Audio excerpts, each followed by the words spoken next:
UP board class 10th में पढ़ने वाले सभी स्टूडेंट्स, आप सभी का स्वागत है हमारे YouTube channel pal my knowledge to you में। अगर आपने हमारे चैनल को अभी तक सब्सक्राइब नहीं किया तो ज़रूर करें और नए वीडियोस की नोटिफिकेशंस सबसे पहले पाने के लिए बेल आइकन को क्लिक करें। सो इस वीडियो में आप देख रहे हैं संस्कृत पद्य म्यूजियम का चौथा पार्ट सुक्ति सुधा, और ये इस पार्ट का दूसरा पार्ट है। पहला पार्ट अगर आपने नहीं देखा तो आप ज़रूर देखें। तो चलिए शुरू करते हैं 7वें श्लोक से। वसुमती पतिना नु सरस्वती बलवता रिपुणा न च नियते सम विभाग हरेर्न विभज्यते विबुध बोध बुधैरपि सेव्यते। वसुमती पतिना अर्थात राजा के द्वारा, नु अर्थात नहीं, और सरस्वती अर्थात विद्या, बलवता अर्थात बलवान, और रिपुणा अर्थात शत्रु के द्वारा, न नियते, नियते का अर्थ होता है ले जाया जाना, और न का अर्थ होता है नहीं, च का अर्थ होता है और। सम विभाग हरिह प्लस न, सम विभाग हरिह अर्थात सम का अर्थ होता है समान, और विभाग अर्थात बांटना, हरिह अर्थात हरना अर्थात समान हिस्सा लेने वाले भाई बहनों के द्वारा, न अर्थात नहीं, विभज्यते अर्थात बांटी जाती है, विबुध बोध बुधैह अर्थात ऊंचे से ऊंचे विद्वानों के द्वारा, बोध बुधैह, बोध बुधैह का अर्थ होता है बुद्धिमान या विद्वान के द्वारा, सेव्यते अर्थात सेवित होती है। अब देखते हैं इसकी व्याख्या को।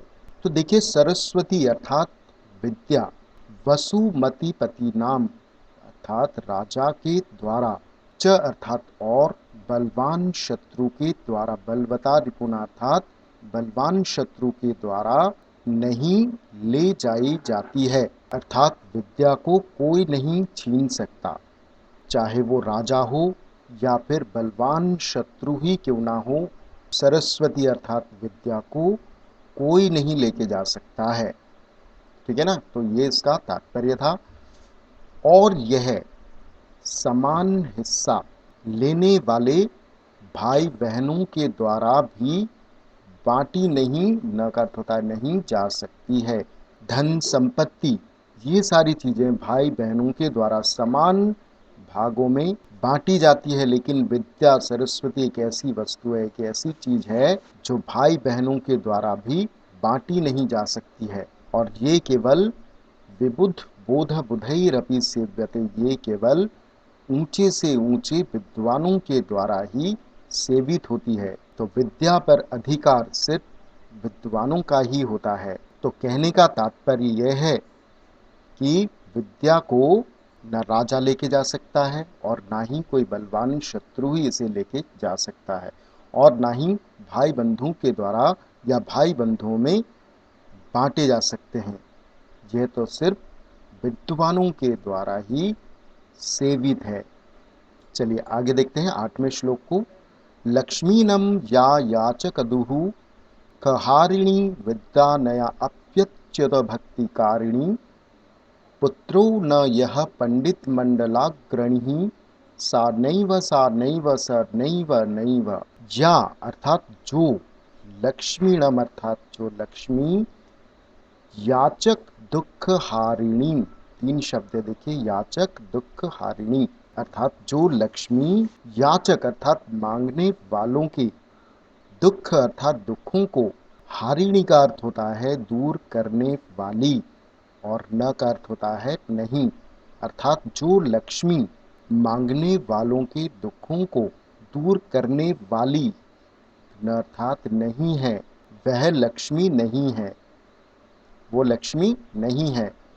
विद्या नया अप्यच्युत भक्ति हारिणी, विद्या अर्थात विद्या, इसमें न प्लस या प्लस अपि प्लस अच्युत भक्ति कारिणी।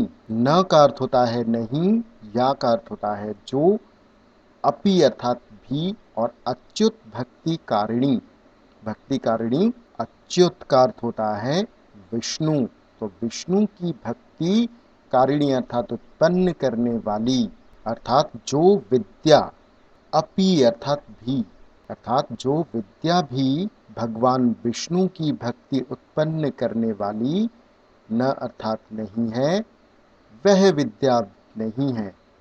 पुत्रो न यह पंडित मंडलाग्रणी, अर्थात यह अर्थात जो पुत्र पंडित मंडलाहा प्लस अग्रणी अर्थात पंडितों की समूह में, पंडितों की सभा में, अग्रणी अर्थात आगे रहने वाला, अर्थात पंडितों की मंडली में आगे रहने वाला अर्थात श्रेष्ठ नहीं है, वह पुत्र नहीं है। सा नैव अर्थात वह नहीं है। तो लिखिए सा नैव, स नैव। तो यहाँ पर सा नैव पहला हो गया लक्ष्मी के लिए, क्योंकि यहाँ पर लक्ष्मी स्त्रीलिंग है, इसलिए यहाँ पर सा अर्थात स्त्रीलिंग के लिए प्रयोग हुआ है। और सा विद्या, विद्या भी स्त्री है, सरस्वती है, स्त्रीलिंग है, इसलिए यहाँ ये वाली सा है वो विद्या के लिए प्रयोग हुआ है। और पुत्र, ये पुत्र यहाँ पर पुंगलिंग है अर्थात पुरुष है, इसलिए यहाँ पर स का प्रयोग हुआ है। ठीक है, तो एक बार मैं फिर से समझा देता हूँ मैं आपको। जो लक्ष्मी मांगने वालों के दुखों को दूर करने वाली न अर्थात नहीं है, वह लक्ष्मी नहीं है। और जो विद्या भगवान विष्णु की भक्ति, भगवान विष्णु में भक्ति उत्पन्न करने वाली नहीं है, न अर्थात नहीं है, वह विद्या नहीं है। ये इसके लिए हुआ है, इस लाइन के लिए ये, और इस लाइन के लिए ये, और इस लाइन के लिए ये सनैव यूज हुआ है। और जो पुत्र पंडितों के समूह में आगे रहने वाला अर्थात श्रेष्ठ नहीं है, पंडितों में श्रेष्ठ नहीं है, वह पुत्र भी नहीं है, वह पुत्र ही नहीं है। ठीक है, आगे ये 8वां श्लोक होप आपको समझ आया होगा। चलिए आगे देखते हैं 9वें श्लोक को। केयूराहा न विभूषयन्ति पुरुषम हारा न चंद्रज्वालाहा, न स्नानम न विलेपनम न कुसुमम नालंकृता मूर्ध्वजाहा। देखिए केयूराहा, इसका अर्थ होता है बाजूबंद। बाजूबंद आप समझते हैं ना, जो भुजाओं में, बाजुओं में पहना जाने वाला सोने का जो आभूषण होता है वो होता है बाजूबंद।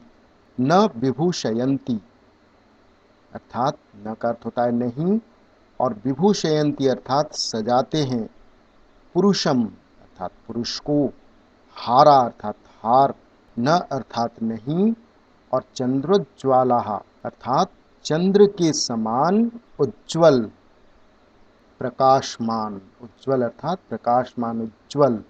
न स्नानम, स्नानम अर्थात स्नान, विलेपनम अर्थात शरीर में किया जाने वाला चंदन आदि का लेप।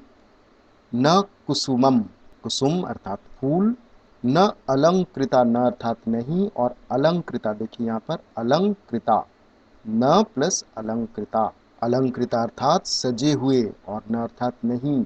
मूर्ध्वजा अर्थात बाल, मूर्ध्वजा का अर्थ क्या होता है, बाल। ठीक है, अब देखते हैं इसकी व्याख्या को। पुरुषम अर्थात पुरुष को सोने के बने बाजू बंद सुशोभित नहीं करते हैं, और चंद्रमा के समान उज्ज्वल हार, हार अर्थात हार शोभित नहीं करते हैं। स्नान करना, चंदन आदि का लेप करना, फूल और सजे हुए बाल, मूर्ध्वजा अर्थात बाल, अलंकृता मूर्ध्वजा अर्थात सजे हुए बाल या सुसज्जित बाल पुरुष को शोभित नहीं करते हैं। तो देखा आपने, पुरुष को क्या शोभित नहीं करते हैं, पुरुष को सोने के बने बाजूबंद सुशोभित नहीं करते हैं, और चंद्रमा के समान उज्ज्वल हार शोभित नहीं करते हैं। स्नान, चंदन आदि का लेप, फूल और सजे हुए बाल भी पुरुष को शोभित नहीं करते हैं। तो क्या शोभित करते हैं वो देखेंगे 10वें श्लोक में। वार्णेका समलंकरोति पुरुषम या संस्कृता धार्यते, क्षीयन्ते खलु भूषणानि सततम वाग्भूषणम भूषणम। वार्णेका अर्थात वाणी प्लस एका, एक वाणी, समलंकरोति अर्थात एक मात्र वाणी, जो समलंकरोति अर्थात सजाती है, पुरुषम अर्थात पुरुष को, या अर्थात जो संस्कृता धार्यते अर्थात जिसने संस्कृति को धारण किया हुआ है। संस्कृति का अर्थात भली भांति अध्ययन आदि के द्वारा शुद्ध की गई वह चीज। तो देखिए, एकमात्र वाणी जो अध्ययन आदि के द्वारा संस्कार करके धार्यते अर्थात धारण की गई है, पुरुष को समलंकरोति अर्थात सुशोभित करती है। क्षीयन्ते खलु भूषणानि सततम वाग्भूषणम भूषणम। भूषणानि अर्थात आभूषण, खलु क्षीयन्ते, खलु अर्थात निश्चित रूप से, क्षीयन्ते अर्थात नष्ट हो जाते हैं, अर्थात आभूषण निश्चित रूप से नष्ट हो जाते हैं।